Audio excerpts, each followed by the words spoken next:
रोकरे कटे हंस कर कटनी है जिंदगानी।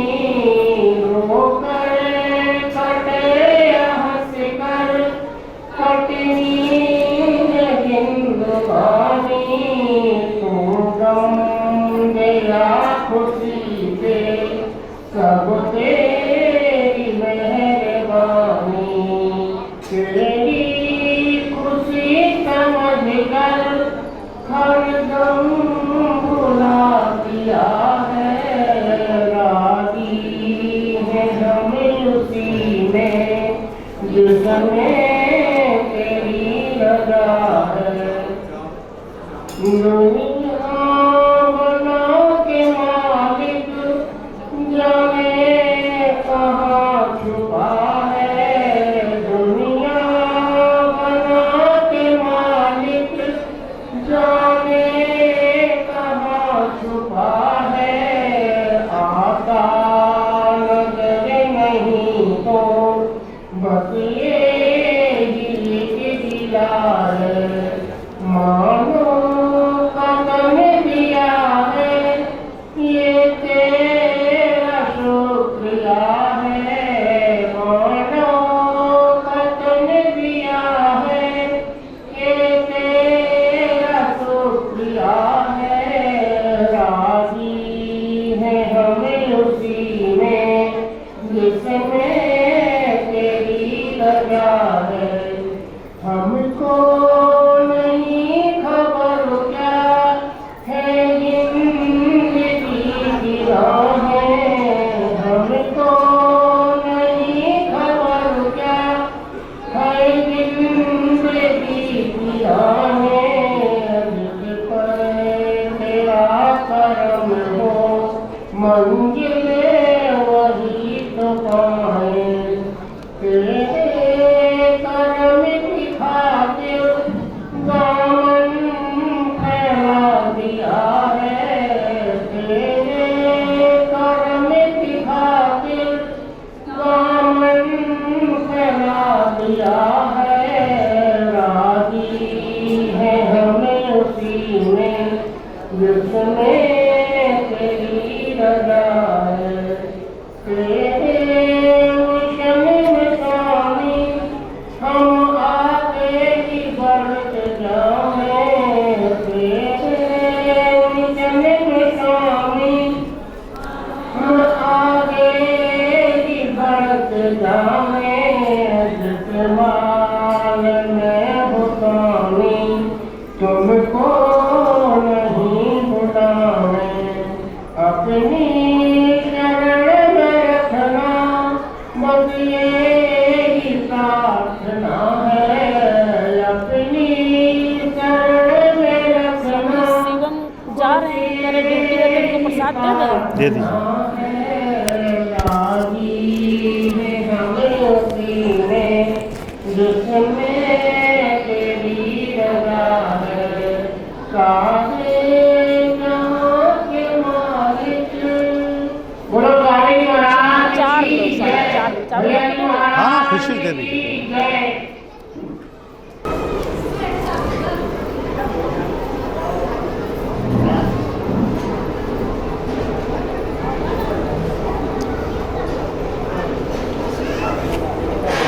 प्यारे भाइयों बहनों,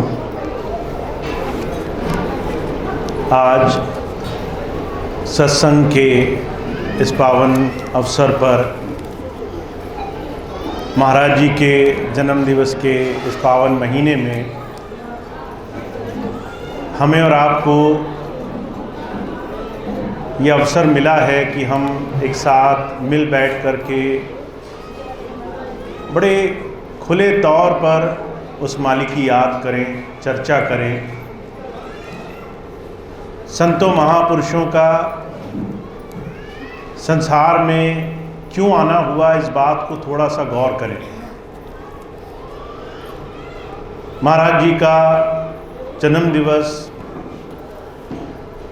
उनका संसार में आना, स्वामी जी का संसार में आना,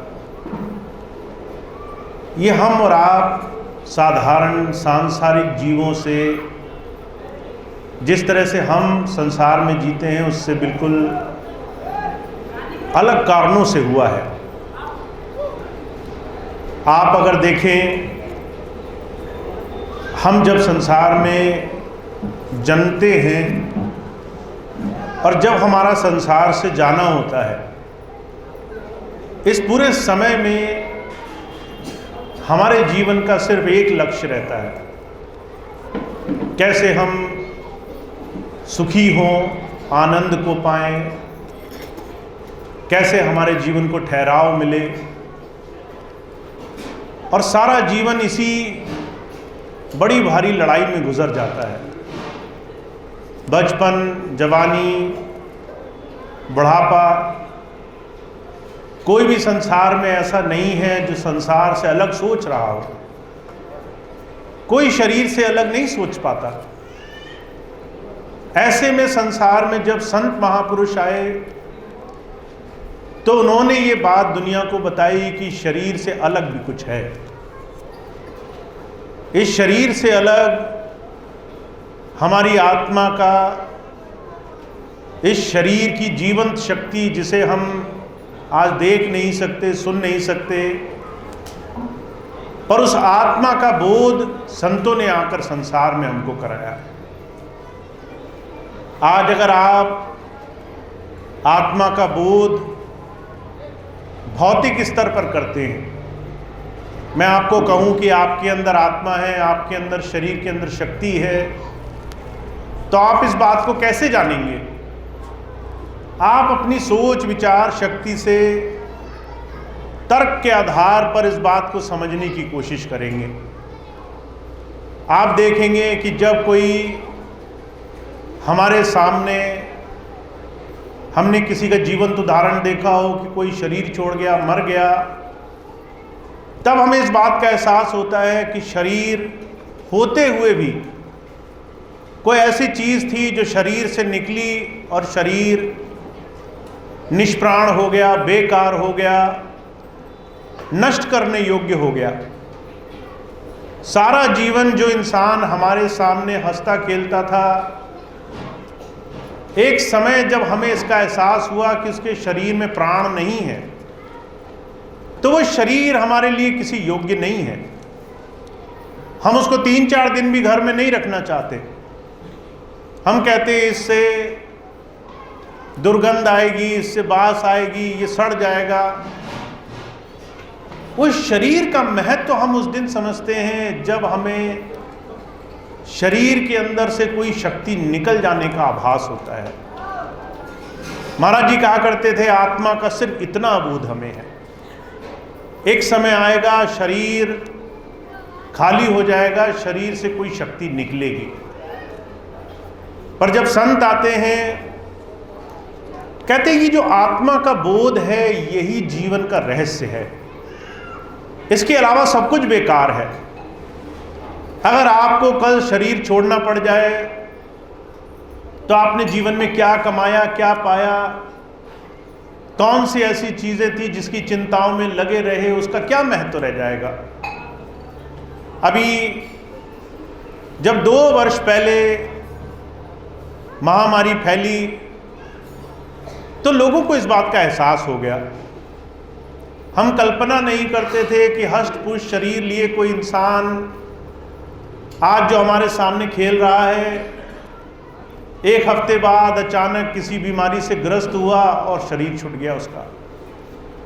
2 वर्ष में लोगों ने ऐसी ऐसी घटनाएं देखी कि लोगों को इस बोध का एहसास हुआ कि शरीर क्षणभंगुर है, शरीर का कोई भरोसा नहीं है, शरीर आज है कल नहीं है।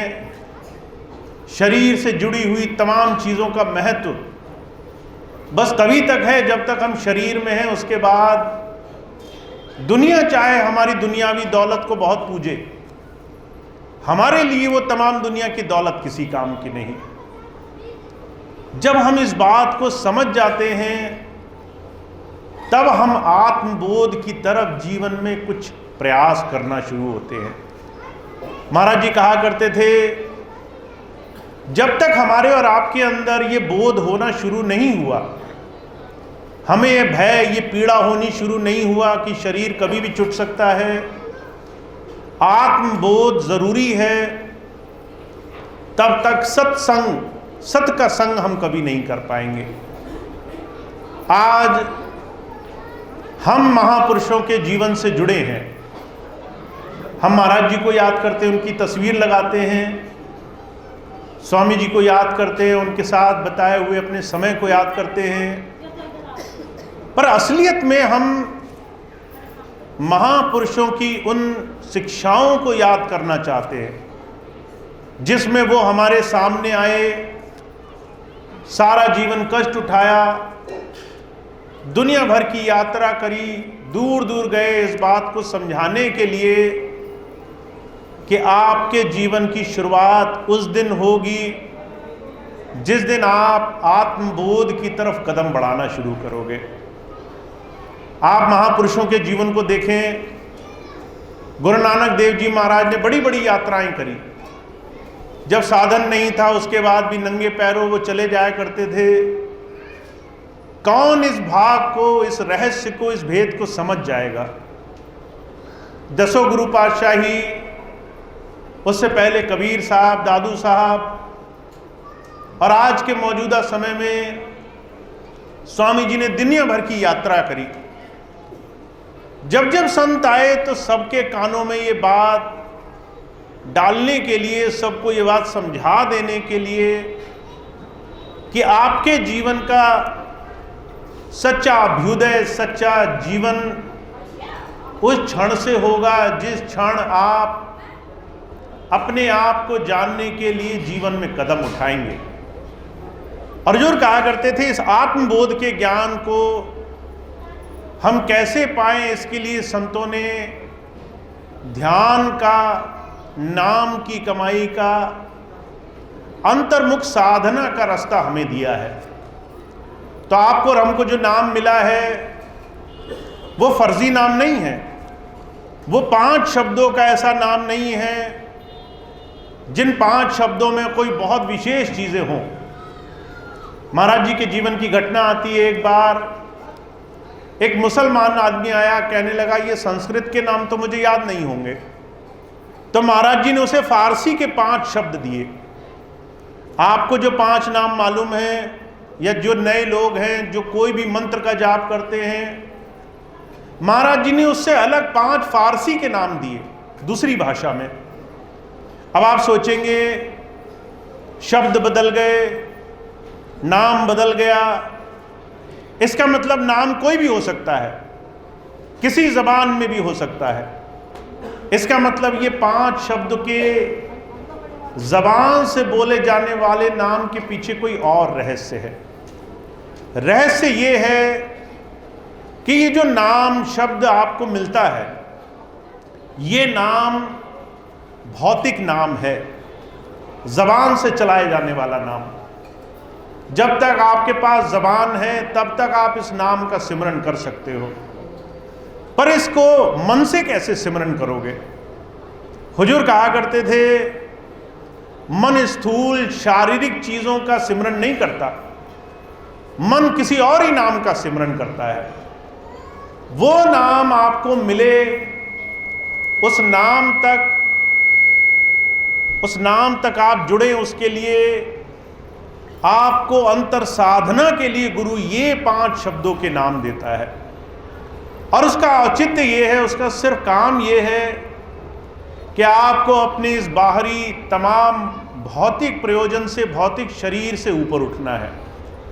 तो जब जब संत आते हैं वही संसार में आके ये बात कहते हैं कि ये जो आंखों से दिखने वाला संसार आपको और हमें दिखाई दे रहा है, इससे अलग परमात्मा का एक बहुत बारीक, बहुत सूक्ष्म स्वरूप है। वो स्वरूप जो आप इन आंखों से नहीं देख सकते। जैसे हवा चल रही है, आप देख नहीं सकते, महसूस कर सकते हैं। प्रकाश है, उसको आप आंखों से देखते हैं। सुगंधी है, आप उसको देख नहीं सकते, पर आप फिर भी उसकी खुशबू महसूस कर सकते हैं, उसकी मौजूदगी है। ऐसे ही अंतर में परमात्मा का स्वरूप है, पर आप उसको इन भौतिक आंखों से नहीं देख पाएंगे।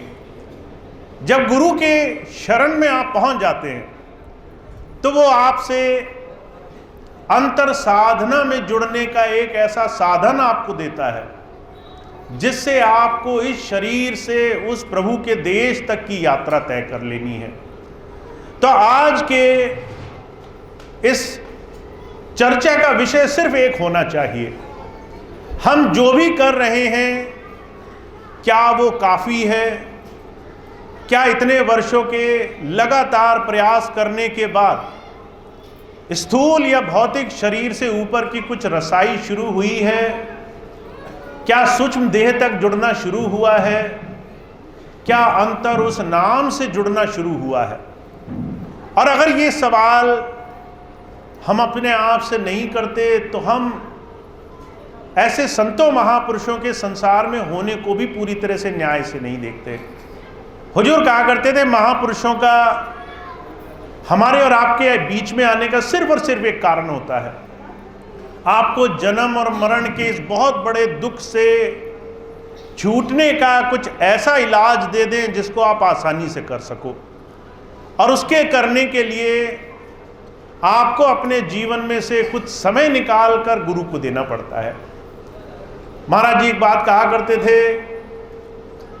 थे, जो भी गुरु की शरण में चला गया और उसको अपना 10वां हिस्सा अपने जीवन में से दे दिया, उसके जीवन में बहुत बड़ा परिवर्तन आ जाएगा।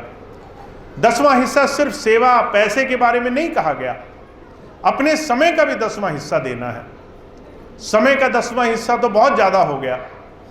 अगर आप गौर से देखें, आपके पास 24 घंटे हुए एक दिन में, 24 घंटे में से 10वां हिस्सा 2 से 2.5 घंटा, और वो भी गुरु की बात से अपने जीवन में उस खोज को करने के लिए। तो इसका मतलब ये हुआ 2.5 घंटा कम से कम हम रोज दे पावें। क्या ये मुश्किल है? पर सच मानिए, आज के समय में जहां किसी के पास फुर्सत नहीं, समय नहीं, पर वो जीवन के सब भेदों को, सब रहस्य को जान लेना चाहते हैं, ऐसे समय में बहुत से लोग गुरु के दिए हुए नाम को पाने के बाद भी उससे वंचित रह जाते हैं। और इसका मैंने जीवंत उदाहरण देखा। बहुत से लोग ऐसे थे जो स्वामी जी के बहुत करीब रहे, शुरू से स्वामी जी की सेवा में लगे रहे, पर एक विषम परिस्थिति आई, अपना अनुभव नहीं था और आज भ्रम में पड़ गए, बहुत बुरी तरीके से धोखे में है। अर्जुन कहा करते थे, ऐसी स्थिति जीवंत काल चलती रहेगी अगर आप अपने आप गुरु की दया से नहीं जुड़ रहे। आपको अपने अंदर गुरु से जुड़ने का साधन कैसे मिलेगा, ये आपको गुरु के दिए हुए नाम की कमाई से जानना है, और कोई दूसरा इलाज नहीं है इसका। तो आपको दिया हुआ नाम आप कैसे कमाएंगे, आपको इस बात को जरूर विचारना चाहिए। हुजूर कहा करते थे, वैसे नाम कमाना बहुत आसान काम है। जैसे आप सांस लेते हैं, खाते पीते हैं, सोते जागते हैं, ये तमाम चीज़ें हमारे जीवन का हिस्सा हैं। हमसे किसी को कहना नहीं पड़ता कि सो जाओ, तुम 2-4 दिन जगे रहे हो। नींद एक ऐसी चीज़ है जो स्वतः हमें अपने होने का आभास दिला देती है। हमें किसी को कहना नहीं पड़ता कि खाना खा लो, हमें किसी को कहना नहीं पड़ता सांस ले लो, कोई हमें ये नहीं कहता कि हम अपने शरीर की ये दैनिक चीज़ें करें कि ना करें। भूलने का भी सवाल नहीं है, हर किसी को याद रहता है, ये आवश्यक है, करनी ज़रूरी है। ऐसे ही महाराज जी कहा करते थे, नाम से अंतर प्रभु धारा से जुड़ना भी बहुत ही स्वाभाविक चीज़ है, पर यह मिलेगी कब? जब हम इस बात को समझ लेंगे कि आखिर में गुरु से जुड़ने का मतलब सिर्फ गुरु से दैहिक शारीरिक रूप में जुड़ना नहीं है। गुरु जिस अंतर रास्ते से जोड़ने के लिए आया है उसके तरीके भी बड़े बारीक सूक्ष्म होंगे, और इसके लिए महापुरुषों ने ध्यान साधना पर जोर दिया। तो आपको साधना कैसे करनी है, इस बात पर थोड़ा विचार करना है। मैं आपको अपने जीवन का एक जीवंत उदाहरण बताता हूँ। बहुत से लोग मेरे पास मिलने आए, कहने लगे स्वामी जी ने नाम दिया, हम भजन पे बैठते हैं, पर हमें वैसा अनुभव नहीं मिलता जैसा अनुभव हमें मिलना चाहिए। तो मैंने उनको, महाराज जी के समय में उन्होंने एक डायरी बनाई, मैंने उनको डायरी दी, मैंने कहा ये डायरी आप भरना शुरू करें। डायरी में क्या था कि भजन कैसे करना चाहिए। आपको और हमको जब नाम मिला तो बताया गया, दोनों आंखों के बीच में ध्यान लगा करके एकांत में बैठने से ध्यान की क्रिया होती है। हम और आप ये ध्यान की क्रिया कर भी रहे हैं। परजूर कहा करते थे, बहुत से लोग ऐसे होते हैं जिनको बहुत समय, बहुत प्रयास करने के बाद भी ध्यान में कुछ रास्ता नहीं मिलता, और उसका सबसे ज़रूरी और सबसे खास कारण ये है कि सिर्फ आंख मूंद करके बैठने मात्र से ध्यान नहीं हो जाता। ध्यान होता है मन से रोज लड़ाई करने से। इस मन को रोज गुरु के दिए हुए साधन से जोड़ने से। मन से रोज लड़ाई करना और रोज जीतना, ये ध्यान है। तो आपको जो नाम मिला है, उस नाम की कमाई के लिए आपको, जब तक आप मन से रोज गुरु की दी हुई शिक्षाओं के अनुरूप नहीं बैठना शुरू करेंगे, तब तक ध्यान में जुड़ना नहीं होगा। आपको एक जीवंत उदाहरण बताऊं। जब स्वामी जी महाराज विदेश गए तो वहाँ पर एक बहुत पुराने सत्संगी आए, महाराज जी के समय में, रिटायर्ड थे, काम कुछ नहीं था, रोज ध्यान पे बैठा करते थे। उनके कहने के अनुसार वो 8 घंटे ध्यान पे बैठ जाया करते थे। स्वामी जी ने उनसे पूछा, अनुभव होता है? कहने लगे अनुभव नहीं होता। स्वामी जी ने कहा, फिर इस ध्यान का क्या कारण, क्या लाभ हुआ? आपने रोज खुदाई करी और मेहनताना नहीं मिला, तो फिर कैसे काम बनेगा? तो वो बहुत दुखी हुए, कहने लगे कैसे इलाज होगा? स्वामी जी कहने लगे, पहले मन को गुरु की याद में जोड़ना शुरू करो। तो हम ध्यान पर बैठते हैं, पर अपने जीवन से, अपने स्वभाव से हमें क्या करना है, इस पे हम नज़र नहीं रखते। महाराज जी से एक बार पूछा गया, महाराज जी ध्यान बनने का सबसे आसान तरीका बताइए। तो महाराज जी ने 2 शब्द बोले, कहा वांटेड रिफॉर्मर्स। अगर आप चाहते हैं कि गुरु के दिए हुए रास्ते पर चलें, तो आपको सुधारक बनना पड़ेगा। जब ये बात कही तो सब लोग हाथ उठाने लगे, कहने लगे हम तैयार हैं इस सेवा के लिए, हम सुधार करने के लिए तैयार हैं। फिर महाराज जी कहने लगे, wanted reformers not for others but for own self. दूसरों की गलतियां निकालने वाले लोग नहीं चाहिए, ऐसे लोग चाहिए जो अपनी गलतियों को चुन चुन करके निकाल सकें, अपने अंदर सुधार कर सकें।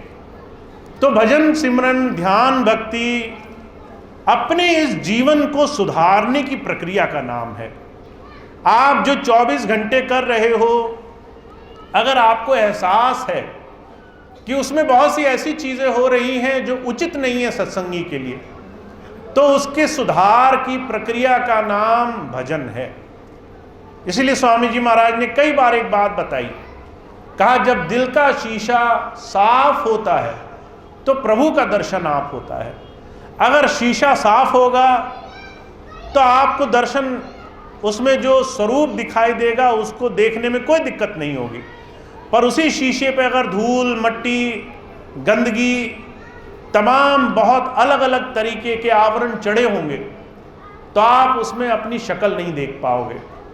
तो शीशे की धूल हमारे जीवन के तमाम वो विषय विकार हैं जिसकी हमें सफाई करना ध्यान का सबसे पहला हिस्सा मानना चाहिए।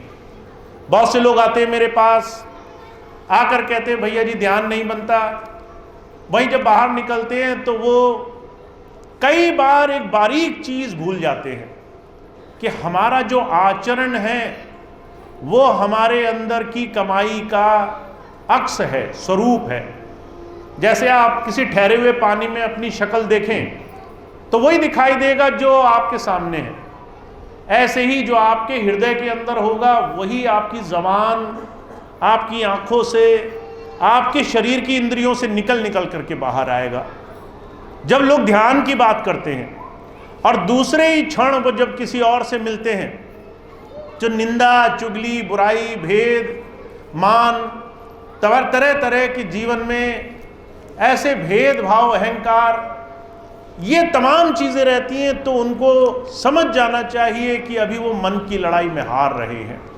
इसलिए कबीर साहब ने बड़े साफ लफ्ज़ों में कहा ये जो आपको नाम मिला है ये मन की लड़ाई है, मन से लड़ना है आपको, और मन से लड़ने में आपको कितनी मुश्किल आने वाली है। कहा मन लोभी, मन लालची, मन चंचल, मन चोर, मन के चले मत चालिए, मन पलक पलक कछुओर।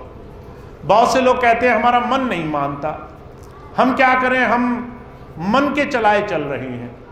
आपने कई बार अपने जीवन में बहुत से ऐसे काम किए होंगे जो मन के कहे किए होंगे।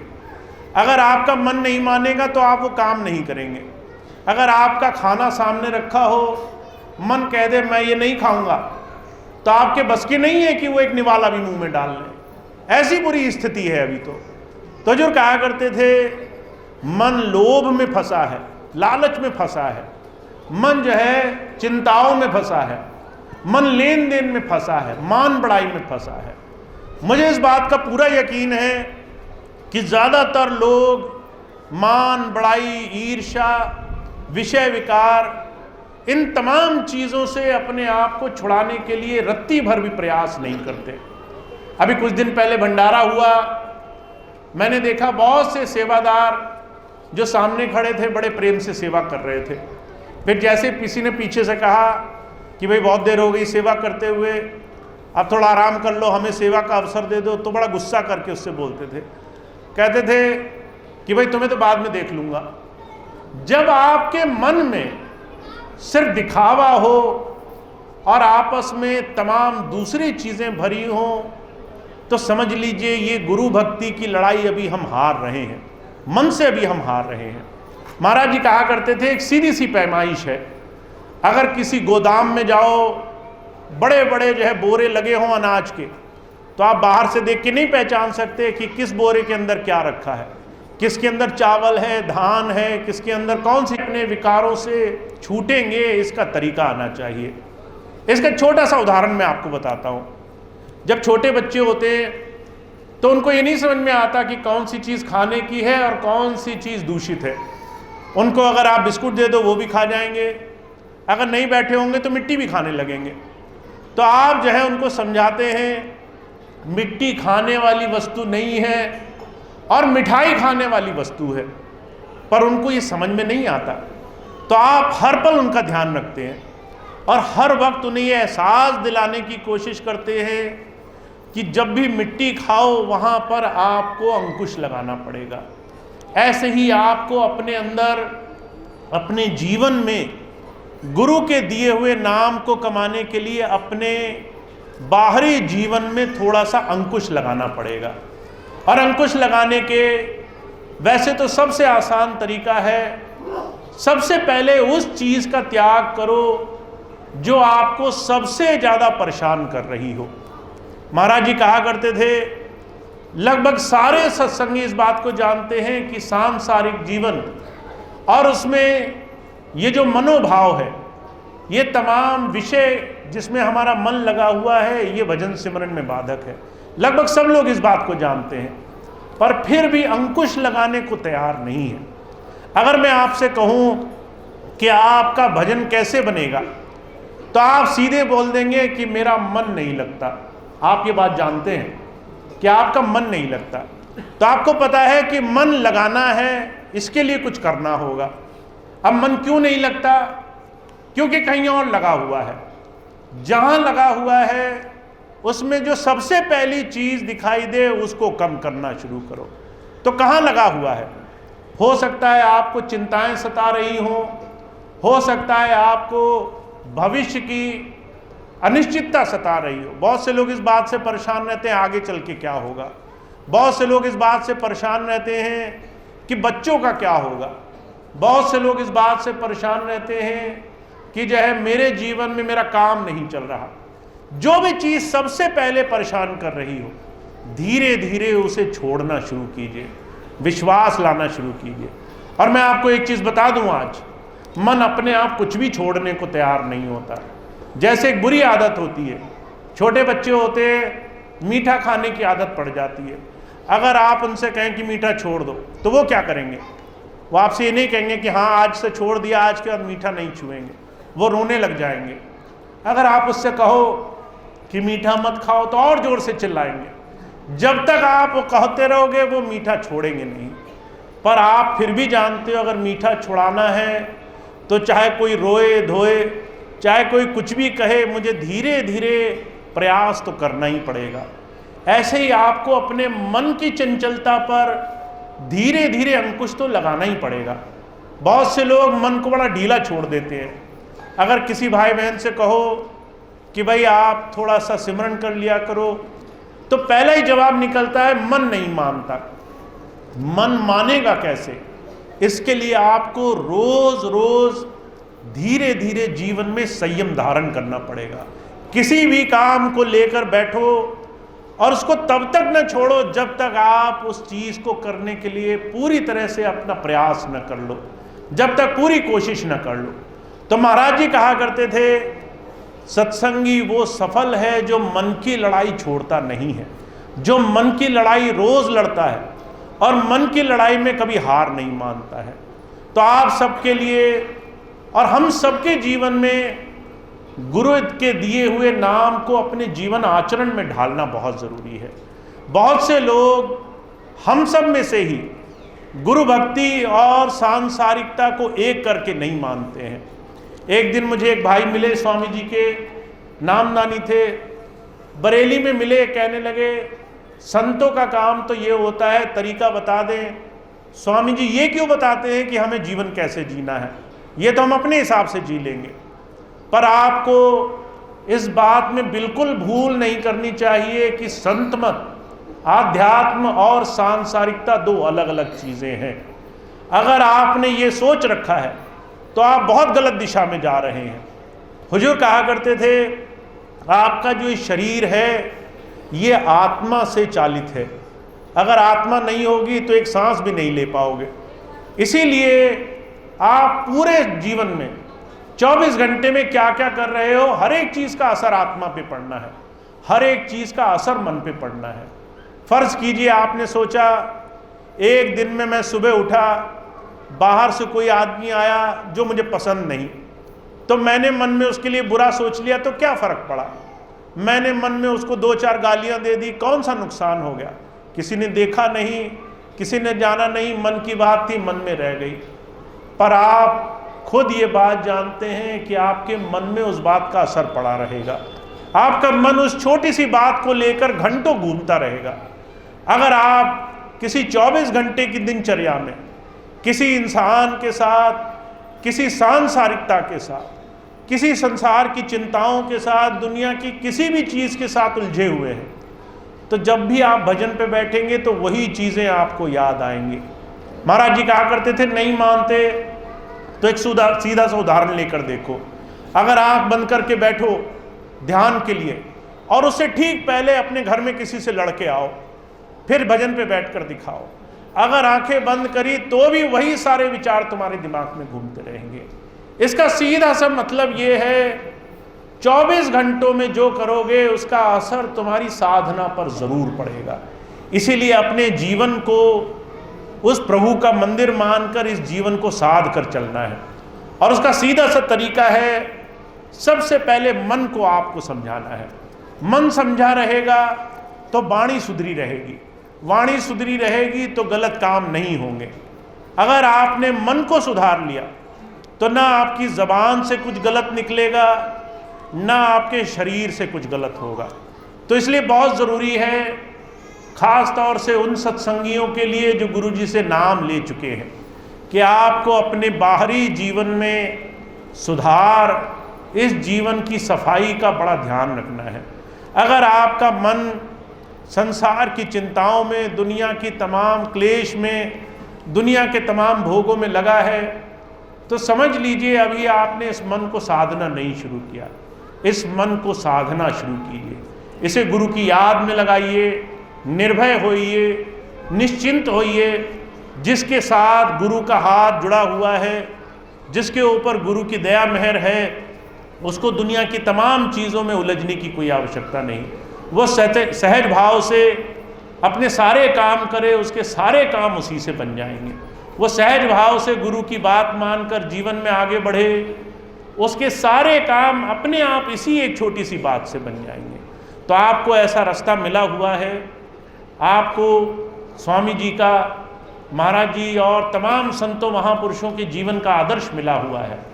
पर उस आदर्श को आप पाएंगे तब जब आप अपने जीवन को, आचरण को, स्वभाव को, अपने 24 घंटे में होने वाले मन की स्थिति को गुरु के चरणों में शरणागत करने की कोशिश करेंगे। तो आपको इस बात का थोड़ा सा ध्यान देना है कि आप बहुत बहुत स्वामी जी के साथ प्रेम के साथ इस धारा से जुड़े और ध्यान में जुड़ने के लिए अपने लिए हर रोज़ एक प्रयास करें। हर रोज़ ध्यान में बैठें, चाहे थोड़ी देर बैठें चाहे ज़्यादा देर बैठें, पर ध्यान में ज़रूर बैठें। आपका ध्यान बनता है नहीं बनता ये आपका विषय नहीं है, आपका विषय ये है कि आप ध्यान पर बैठे या नहीं बैठे। अगर आपको कितनी परेशानी क्यों ना हो, आप कितने भी थके क्यों ना हो, कितने भी आपके जीवन में कुछ भी क्यों ना रहा हो, आपको थोड़ी देर आंख बंद करके ध्यान में बैठना है।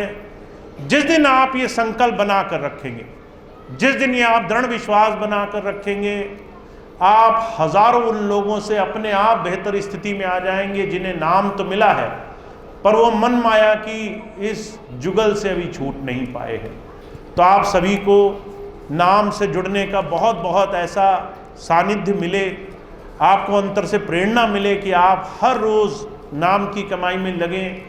ऐसे ही विश्वास के साथ मैं आज आपको सिर्फ यही बात कहना चाहता हूँ कि जिसका अभ्यास नहीं होता है, चाहे वो बहुत ज़्यादा बड़ी बड़ी बात कहे, एक न एक समय ऐसा आएगा कि आपकी ये तमाम बाहरी बातें उस दिन काम नहीं आएंगी। जो अंदर से जुड़ा रहेगा वो हर एक समस्याओं से पार हो जाएगा। जो बाहर जुड़ा रहेगा, अंदर जुड़ने के लिए कुछ भी नहीं करेगा, उसको कहीं न कहीं माया छल लेती है, मन कहीं न कहीं डगमगा देता है, कहीं न कहीं दुनिया के तमाम विषय विकार धोखा दे देते हैं। तो आप संभले रहें, बचे रहें, आपको अंतर से प्रेरणा बनी रहे, इसके लिए आप अंतर गुरु की दया मेहर से ज़रूर जुड़ना शुरू करें। इतनी बात मेरी है कि आपको गुरु की दया मेहर अंतर प्राप्त हो, अंदर जुड़े, बहुत बहुत आपको लाभ मिले। इसी बात के साथ मैं अपनी बात समाप्त करता हूँ। आज के सत्संग की एक दो खास बातें और हैं जो मैं आपको बताऊंगा। आप 2 मिनट का समय और देंगे। आप सभी भाई बहन, कानपुर की आसपास की संगत बहुत भाग्यशाली है कि स्वामी जी महाराज की दया मेहर से हमेशा आपके अंदर बहुत ही प्रेम, बहुत ही सेवा भाव हमेशा से बना रहा है। आज से 10 वर्ष पहले जब मैं यहाँ से गया था, तब भी कानपुर की संगत के अंदर बहुत प्रेम, बहुत सेवा, बहुत ही अंदर से जुड़ाव की स्थिति थी। वो बनी रहे, उस भाव से हम जुड़े रहें, ऐसा हमारे अंदर बहुत बहुत लगन, बहुत ही भाव बना रहना चाहिए। पर मैं ये बात आपके सामने इसलिए भी कह रहा हूँ क्योंकि 10 वर्ष बहुत लंबा समय होता है। 10 वर्ष तो बहुत दूर की बात है। अगर किसी इंसान को 2 दिन के लिए किसी ऐसी जगह डाल दो जहाँ पर 1000 बुरी बातें हों, 1000 बुरी चर्चाएं हों, हर एक आदमी हर तरीके से भरमाया हुआ हो, तो वही मन भटक जाता है। 10 वर्ष तो बहुत लंबा समय होता है। तो इस समय में बहुत सी ऐसी स्थिति हुई जिससे सत्संग, आपसी भाव, आपसी प्रेम, आपसी लगाव, उसमें अगर किसी भी कारण से कुछ कमी आई है तो उसको फिर से बनाने की बहुत ज़रूरत है। बहुत ज़्यादा उस भाव को फिर से जोड़ने की ज़रूरत है। मैं ये बात इसलिए भी कह रहा हूँ क्योंकि तमाम दूसरी साथ संगत जो इन 10 वर्षों में जुड़ी है, उससे बहुत ज़्यादा कानपुर की संगत को स्वामी जी ने प्यार दिया है।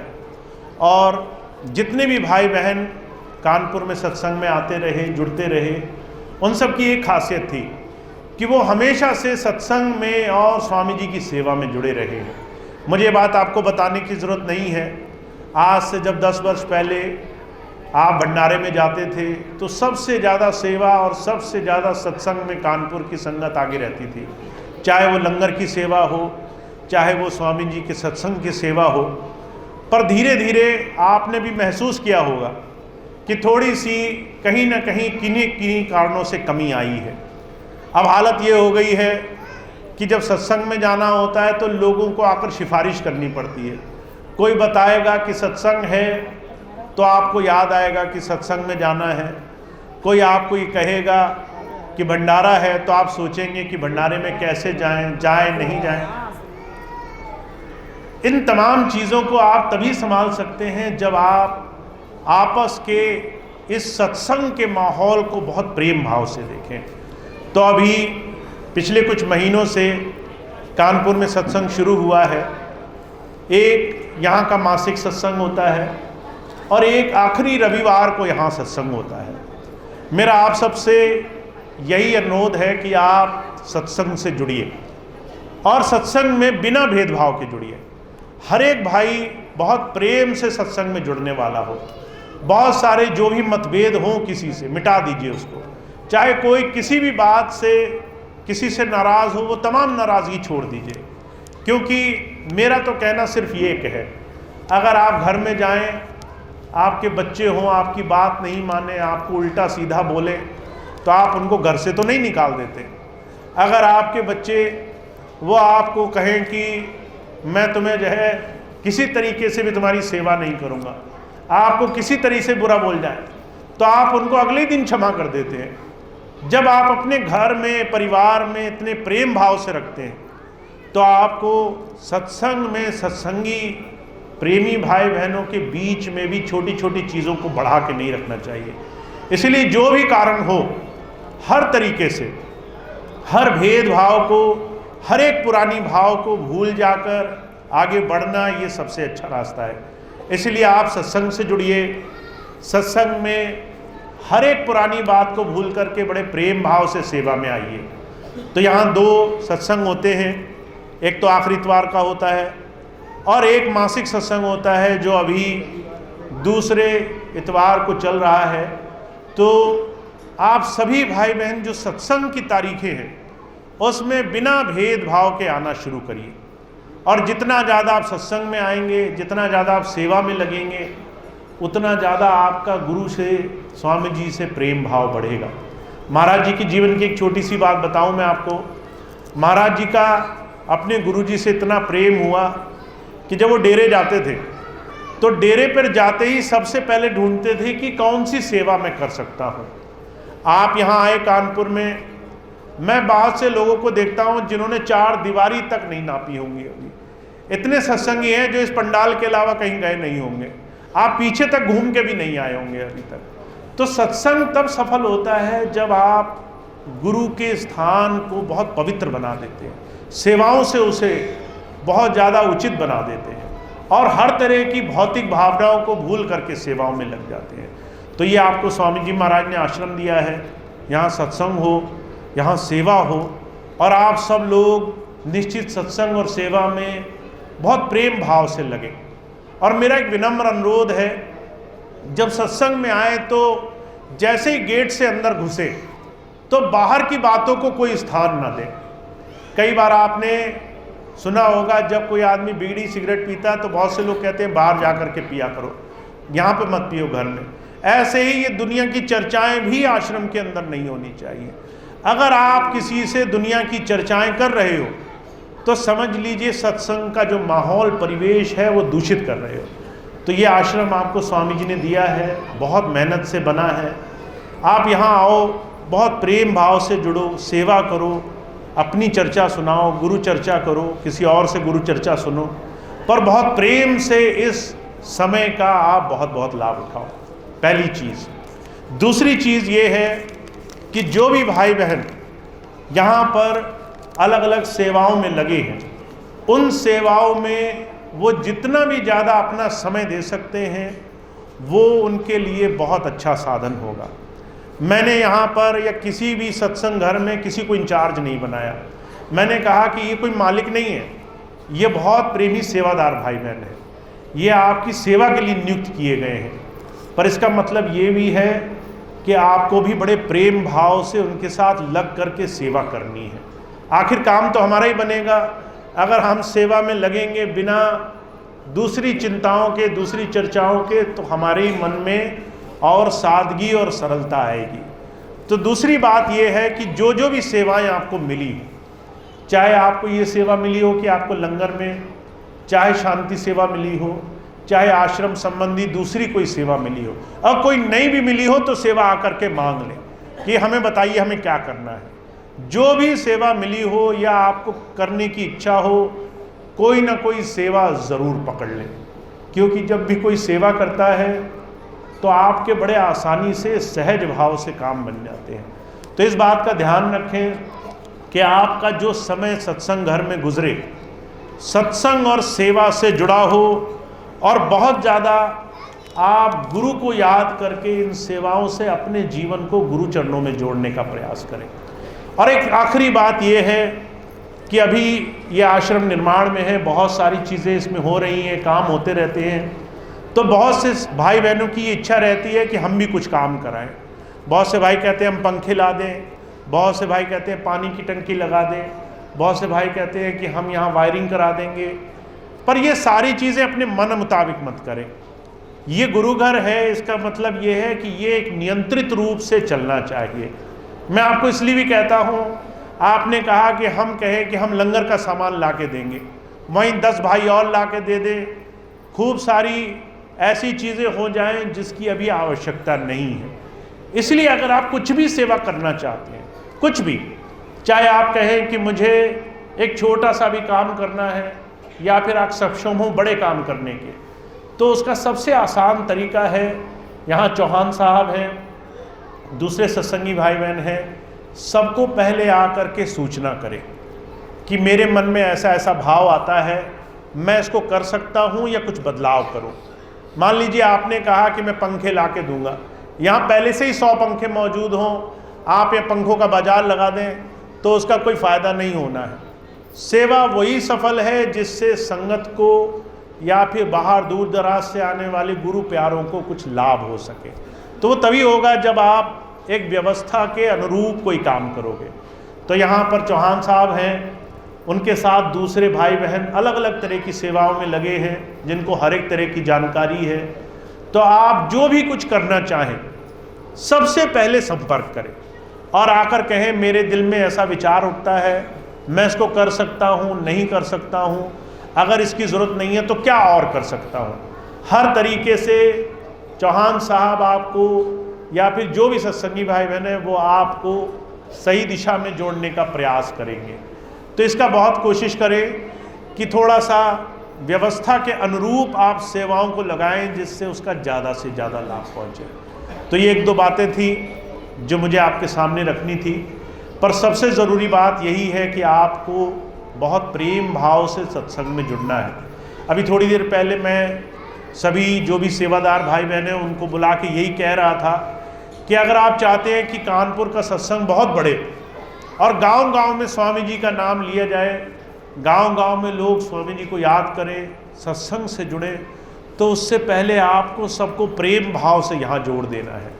जब कोई सत्संग घर में आए तो उसको लगे कि बहुत पूजनीय किसी स्थल पर आया है जहाँ सबके दिल में प्यार है, किसी के मन में कोई जरा सा भी मैलिश नहीं है। और वो तभी होगा जब आप सब लोग पुरानी सभी बातें भूल जाएंगे, बड़े प्रेम भाव से, बहुत लगन से, सेवा भाव से एक दूसरे के साथ जुड़ेंगे। तो सत्संग से जुड़िए, गुरु की सेवा से जुड़िए, ताकि आपको जीवन में आगे बढ़ने का रास्ता आसानी से मिल सके। तो ये 2-3 चीज़ें थी जो मैंने आपकी सेवा में रखी। अब आज का सत्संग कार्यक्रम समाप्त होगा। एक सत्संग और लगा हुआ है आपके क्षेत्र में, 18 तारीख को उन्नाव में, आपके ही पास है, 1 घंटे की दूरी पे है।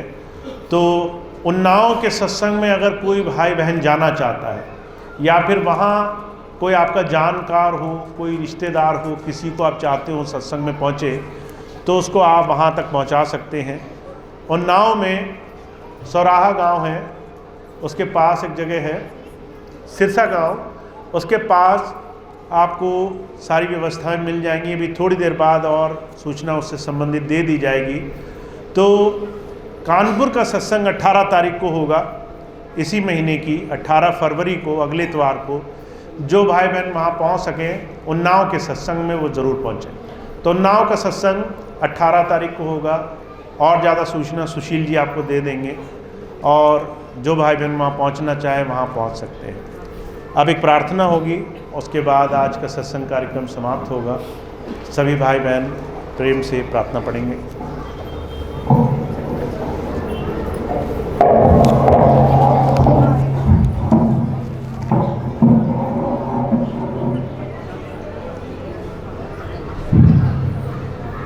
तेरे चरणों